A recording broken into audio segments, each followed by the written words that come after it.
Ba'zi kishilar xotinini shunaqa urar ekan, men eshitib ba'zida yoqamni ushlab qoldim. Eng qizig'i, eng bir odamning qalbini qiynatadigani.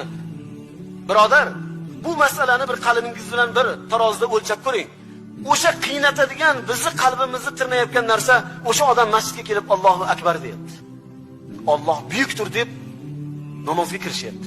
O'sha odam subhana robbiyal a'lo, Robbim nuqsonlardan pokdir deb peshonasini sajdaga qo'yapti. Lekin uyida bir odamni ko'zini yoshlik qilib kelyapti. Yig'latyapti, pastga uryapti, so'kiyapti, fahsh so'zlar bilan haqorat qilyapti, badnom qilyapti. O'zini ayoli, o'zini farzandlarini onasi, o'zini juft haloli, tobutini ertaga ko'tarilganda yaxshi odam edi deb so'roq savoli birinchi o'rinda ijobati so'raladigan ayol, ertaga qabrga qo'yilganda so'raladigan o'sha ayol, qiyomat kunda oilasiga qanday muomala qildi deb so'ralganda, so'roq qilinganda guvoh bo'ladigan o'sha